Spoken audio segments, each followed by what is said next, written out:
welcome back, listeners, to the BizBlend podcast, the show where we decode business strategy, leadership, and innovation into powerful conversations. I'm your host, Sana, and today in this episode, we are diving into something very, very interesting. We're diving into the 7 stages of a business life cycle, which, from the adrenaline rush of a launch to the big questions around exit. And joining us is someone who's not just studied these phases, but he has lived them. Listeners, meet James DuBos. He is a seasoned entrepreneur with over 35 years of experience across B2B and B2C sectors.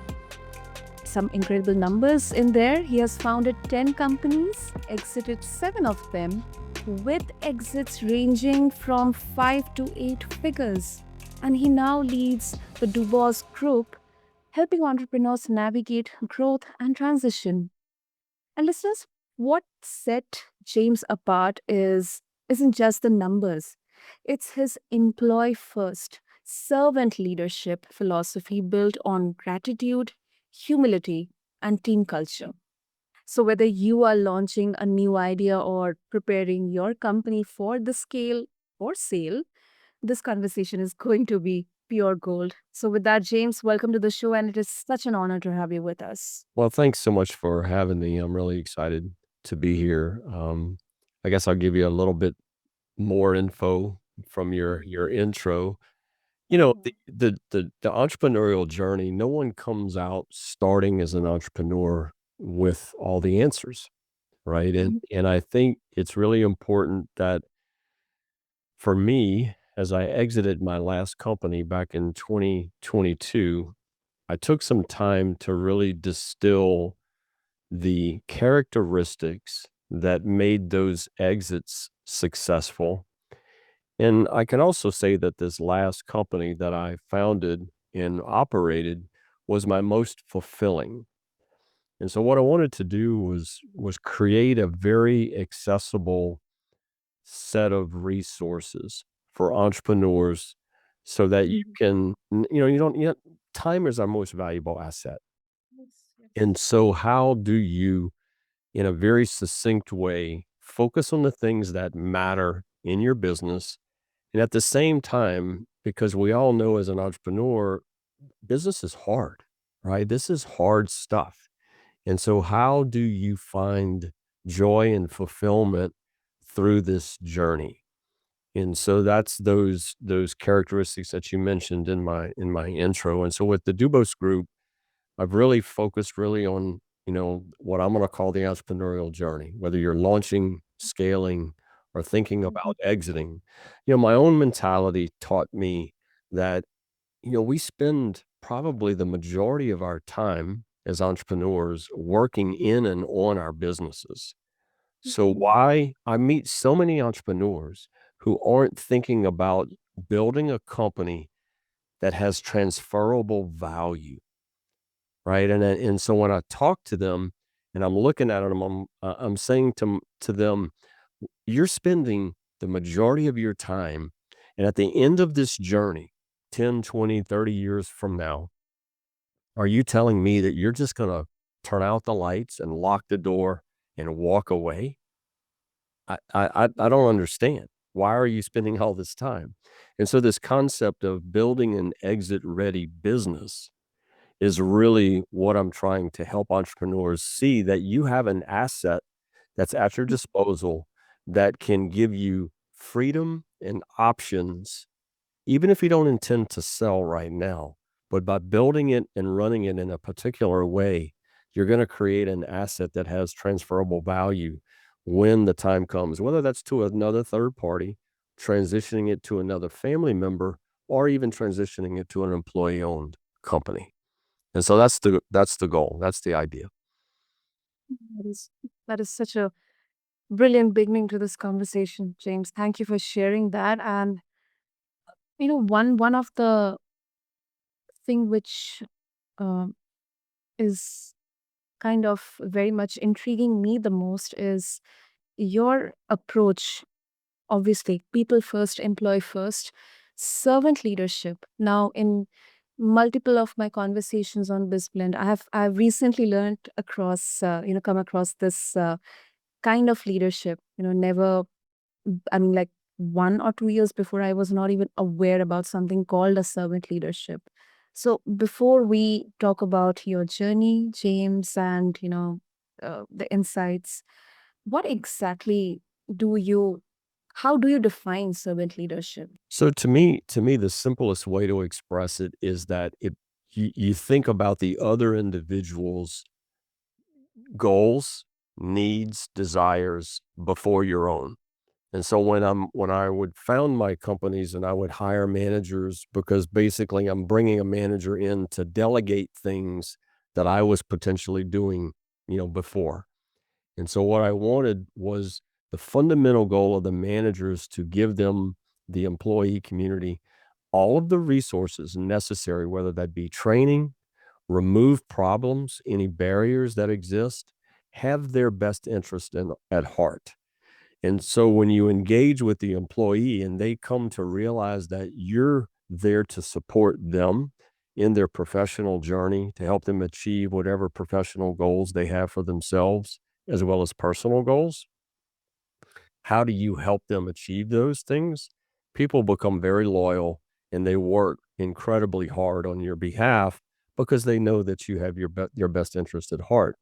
I think it's also, I use the word team, not Mhm. staff, right? And so if you think about how does the word, when I say the word staff, how does it make you feel versus Defining. the word team? And so Mhm. it's one is a peer-to-peer relationship, very collaborative. The other is a top-down, more of a dictatorial type of an approach. And so when you combine team, a collaborative type of I'm going to say transparent relationship with servant leadership, having the employee's best interest at heart, it's a very powerful combination. Absolutely. Absolutely makes sense. Thank you so much for explaining that, James. Okay, now let's talk about our topic. You have founded 10 companies, exited seven. Incredible numbers. Yeah, of course, not being much obvious, but yeah. So, can you walk us through what each stage of a business really looks like in the trenches from launch to exit? Sure, and I'll because for the sake of time, I'm gonna focus on I'm gonna focus on the first few. Okay. I think in the launch phase, it's a phase where you're trying a lot of things, right? You've established an idea, whether it's product or services. You think you've solved the problem, and now you're going out to test that solution into the market. And so this is a should be a very iterative type process where you're not doing 12-month plans and those types of things. You're focused probably more on 30 to 90-day sprints where you're going to go execute against an idea, a customer profile, and validate the feedback that you're getting from the customer. Okay. And so I call that the launch and startup phase. And it's kind of chaotic and it's messy Yeah. and that's okay, right? I mean, that's okay because you're really just there in this validation phase. I do encourage a simple business plan for our entrepreneurs just to try to help you wrap some context around the problem, what you're bringing to the market, who you think your initial customer profile, this value profile, what does it look like, right? What are the basic finances around the business?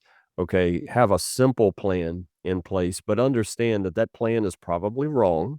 Okay, and it's okay, right? It's okay because this process, this journey in the first 12 to 18 months, typically this is what this is about, is kind of you getting to the clear identification of, okay, now I understand what the customer wants. I understand the best product, the combination of product and services to bring to the market because they're responding.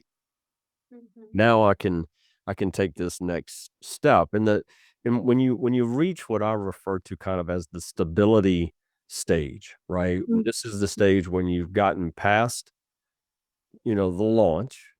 You've reached stability and you're beginning to hire new employees, you're having basic growth, right? Basic growth across, maybe a lot of different products and services right now. And you're starting to grow and you're beginning to hire internal employees. You're hiring contractors to help you in certain aspects of the business where maybe you don't have a full-time role just yet. As you begin in this is the stage where I tell entrepreneurs, Vern Harnish in his book Scaling Up makes a very profound statement. He says 80% of your margin comes from 20% of the things you do. And that is typically true when you really take a look and say, okay, well, of all the things that I'm doing in the business, what are the things that are generating the most positive response from the customer community, that are generating the most margin back into my company? My employees enjoy executing against those products and services that we're rendering. Those are the things that you identify and say, now I know what products or services I'm going to use to grow with. And so we enter into the growth stage. The growth stage, not to be confused with scale, we'll talk about scale in a minute. Growth is a linear of revenue and a linear growth of cost or expense. So that means that I'm doing more and more of the thing that I make the most money from, more and more of the thing the customers enjoy and consume, more and more of the thing that my employees enjoy executing. And I've also got a corresponding cost that is linear in fashion, right? So whatever your margin is on the product or service you're selling, you're seeing this linear relationship between revenue and cost. And then you enter into the scale. And look, the growth, my own experience in my companies, just to give you a perspective, of all of the companies that I exited, the first 5 years of those companies, we averaged 100% year over year growth. Wow. So, first year, if you do 1 million, the next year it's 2 million, then it's 4 million, it's 8 million, then it's 16 million. Okay. So that is growth. Okay. That's growth, but you also have the corresponding relationship to cost. Okay. And, costs are driven by, it could be product procurement cost, it could be employee headcount, all the things associated with operating and running the business. Those costs are linear in their relationship. Okay.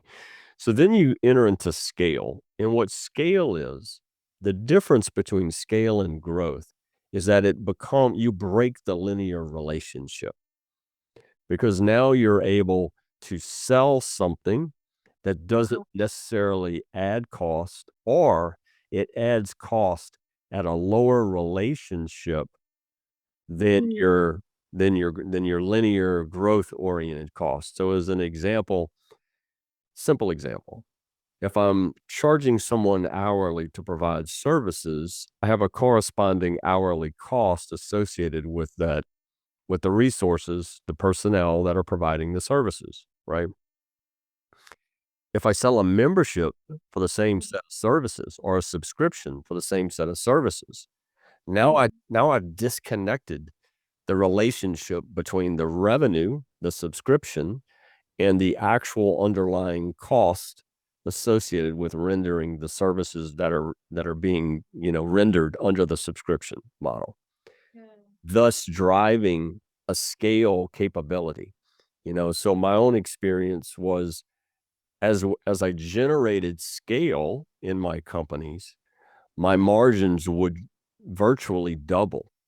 My gross margins would virtually double in my business, because I had detached linear cost from the revenue that we were able to generate. The second aspect of that was, typically I wanted to drive recurring revenue associated with those scale, related items. The reason that's important is in the exit mentality. A buyer is going to value a one-time transaction, meaning if I have revenue that's based on one-time transaction, I'm only going to get a certain multiple of that against that margin of those transactions versus annual recurring revenue that's contracted in nature, over a 1, 2, or 3-year term. Mhm. The value of that revenue and those customers' relationship, the multiples of that are significantly higher. Okay, significantly. Why? And you think about it from the buyer perspective, the reason for that is because it lowers their risk, right? I'm going to deploy capital, right? Typically, you're spending capital to make an acquisition, and you want a return on investment. You want to know, okay, how long is it going to take me to recover the capital that I deployed? What's my internal rate of return on that capital? And so I'm looking at risk mitigation to make sure that I'm not putting capital unnecessarily at risk when I do this. And so that's moving from growth to scale, because scale, now you're beginning to really detach the linear growth of cost in your business.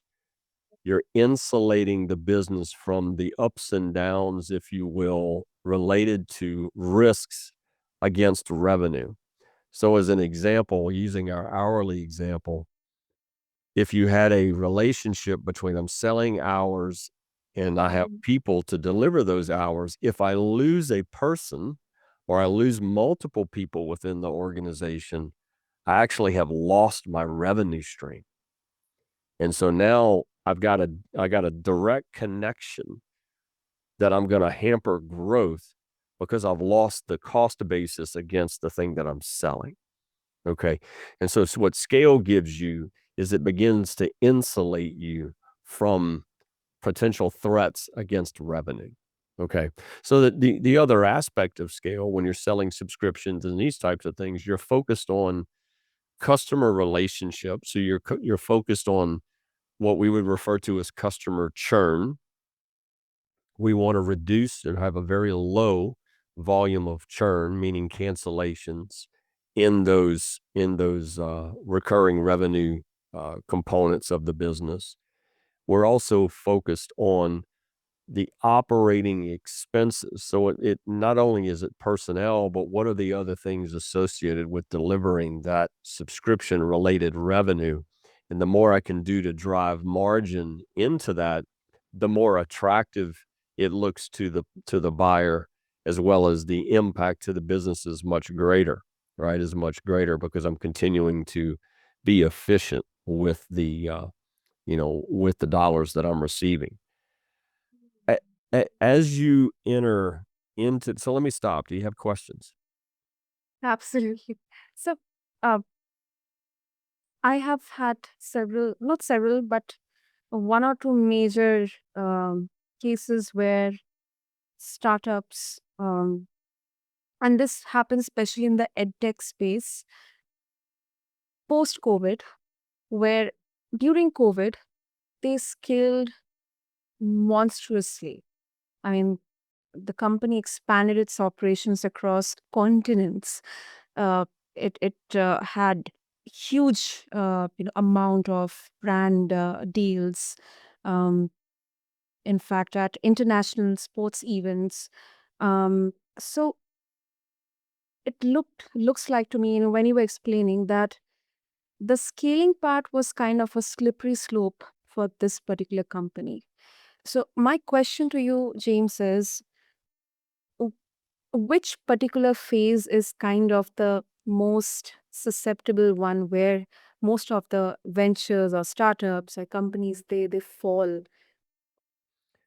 Well, that's a really insightful question. I think you have two components to it. When you're looking at growth, let's look at the growth stage for a second. Did you choose the right products and services to grow with?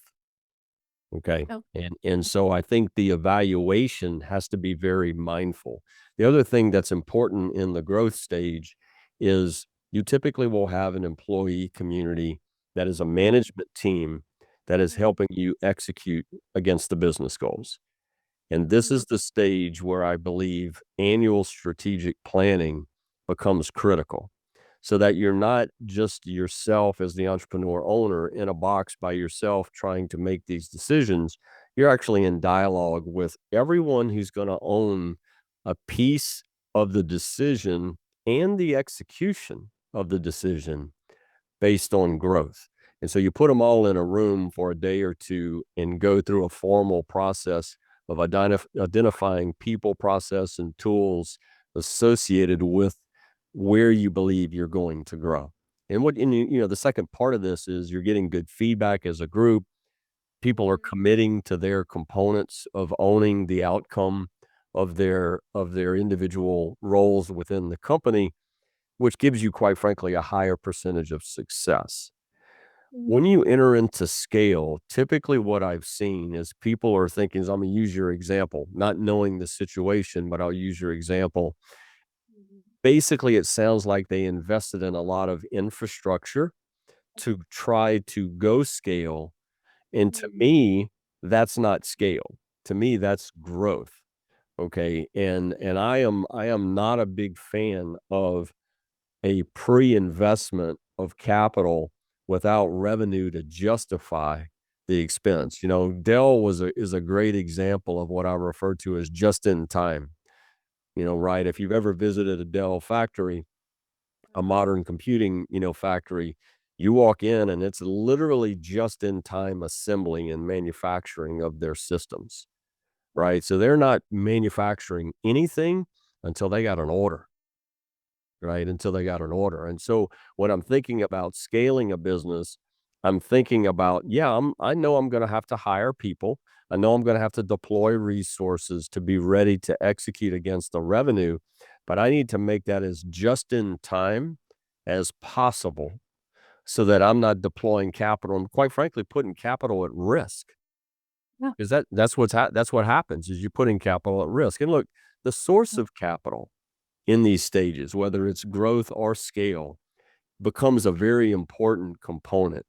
In the launch phase, one of the things I recommend to entrepreneurs is make sure that you understand the financial, I call it essentials, right? Profit and loss, balance sheet, cash flow. You need to know those three things. It Once you have a grip on that, then you can basically use the combination of I've got cash in bank as one source of capital. I've got debt. What is my capacity, my debt capacity? What can I service within the normal cash flows of the business? And you can use debt service coverage ratios as a way to measure, right, as a way Mhm. to measure that source of capital. So if I went and borrowed $100,000 or $1,000,000, depending upon the size, what would that do to my debt service coverage ratio and make sure that it's healthy? And so the business can service it, right? The business can service that debt. And of course, the third way is to take investor, type shareholder debt, which look, I've done it in my businesses in the past. There's pros and cons to taking investor-related debt because you're bringing in a third party into the ownership relationship that have other implications, right? Now you have another voice in the room that you have to listen to from an ownership perspective, right? And so, these are all the aspects related to that growth and scale component, but I'm a big proponent of just in time, right? Just in time growth. The last thing I'll say is, you enter into the maturity phase, and this is the phase where you're honestly maybe you're feeling I'm making decisions on what not to do, right?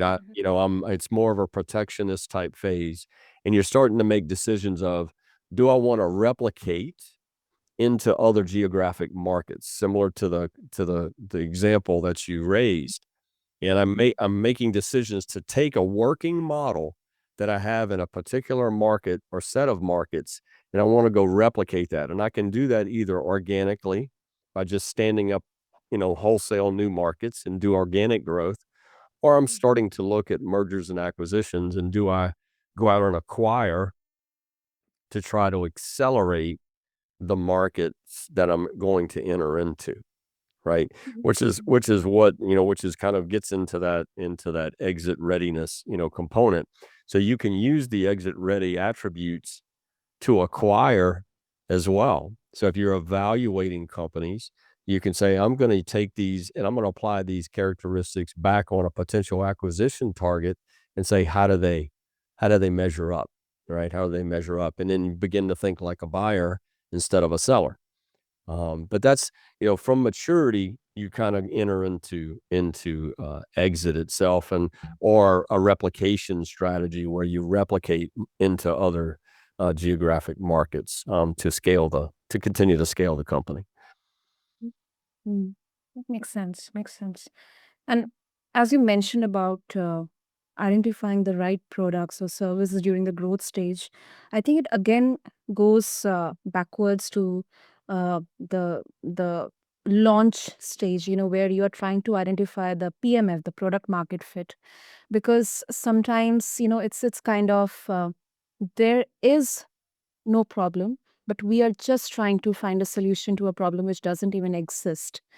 So that kind of also can hamper the venture or the business in a long Yeah, look, run. I think a simple, easy example that people talk about often is I don't know that anybody thought that we had a problem with taxis. Uh-huh. Taxis worked, right? I hailed a cab. I got in the cab. It took me to my destination. Everything was I paid them and I left, right? Mhm. Uber changed the entire, you know, industry on its head because Yes. they thought about the problem differently. Mm. They thought about the problem differently. They thought about the consumer. What did the consumer want? Not what not the delivery mechanism, but Mm. what did the consumer want? And I think that's an element that all entrepreneurs need to have, and the best way to do that, quite frankly, is 2 things. Number 1, be creative in looking at what do your customers want, not what you offer. Don't get clouded by the way you solve the problem. Really engage with how do the customers want the problem solved. That's really the Uber mindset. They innovated around the behavior of the consumer, not the delivery of the service. And then the second element of this is talking to non-competitive peers. So whatever industry you're in, build relationships with people who are in similar situations in other geographies that are non-competitive so that you can have open dialogue with them. How are they solving problems? What are their customers looking for and asking for? It's a very healthy way to have a safe, what I call a safe space type dialogue, and be able to take that input back and go, okay, well, how would I apply that within my environment? It's an easy way to get information.